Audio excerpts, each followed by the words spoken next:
Hi, I'm Lina. I used to struggle a lot with noses in the past, and I did not understand that in order to draw something well, you need to understand what you are drawing and how different puzzle pieces fit together to be able to create a good looking nose. So I went into practice mode and started to study the nose in depth for a couple of days, and this is what I learned. If you have seen my stylized head bootcamp video and went through measurements based on the Loomis method. A quick recap on what was said in that video: the face is measured into thirds from the hairline, so the bottom of the nose lands roughly in the middle of the brow line and the chin line. With that said, let's draw the nose step by step. The first step is to draw the head, eyes, ears and mouth. You can draw this yourself or take a screenshot of my drawing to have something to start with. When our head drawing is ready, we need to block in the nose as a box with sides. When you draw the bottom of the nose, it has a shield-like shape. Then we draw the keystone, which is the very area that is in the middle of the eyebrows, and it gets overlapped by the nasal bone. I like to add some depth to the side of the keystone to indicate the corner of the eye sockets. Keep it simple at the start will help you to understand how to rotate the nose when we draw the face in different angles. We will later add more details on top of this foundation. After that, I will add the wings of the nose, which I draw as a half moon shape, and keep in mind that it connects to the bottom of the nose. I will indicate in this stage that the nostrils will leave a hole in the wing, so think about the part of the nose as a metal rod, but it's cut into a quarter.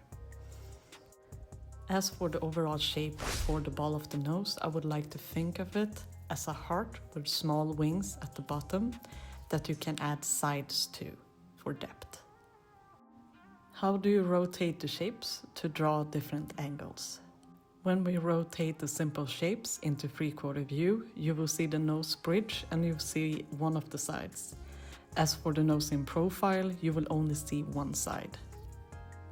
To explain more visually what happens when you rotate a cube, I have a cube here in Blender. As you can see, when I rotate the shape, you will see more or less of the sides of the cube, depending on if you choose to rotate it on an X or Y axis.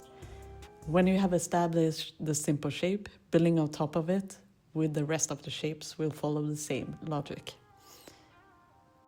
A thing you can do to make it easier to imagine that the shape is going behind another is to draw that shape visibly and erase it from where another shape is overlapping. Thinking of the smaller shape of how they connect and looks like when they turn in space. Thinking of the smaller shapes of how they connect and looks like when they turn in space. When I drew the ball of the nose in 3/4 view, I imagine it in 2-point perspective and think about it as a cube first and then try to envision where the different forms are going in space. When you turn this shape into profile, imagine how it would look like from the side. I imagine it to look like a hook and it wraps around to the bottom of the nose. What do we do if we want to shade the nose? First, we need to determine where the light is coming from. In order to make it easier to understand, we are going to light the nose from straight above. We will start mapping out the shadow with the lasso fill with a dark gray color. When the light comes from above, the bottom of the nose, part of the nose bridge, the keystone, corner of the wings, and the corner of the eye sockets will cast a shadow. As for the light, you will have light on the nose bridge, on the ball of the nose, and on the top part of the wings, which you can indicate with light gray color. To make the nose really pop, adding highlight will really make the nose look 3D, but keep in mind that the highlight only will be visible from where the viewer is looking. For example, let's say we are seeing the nose from straight ahead. We will have a highlight in the middle of the ball of the nose. The nose bridge will also catch some highlight as well. I personally keep shadow, light and highlight on separate layers. which makes it easier to fix something when you need to make a quick tweak.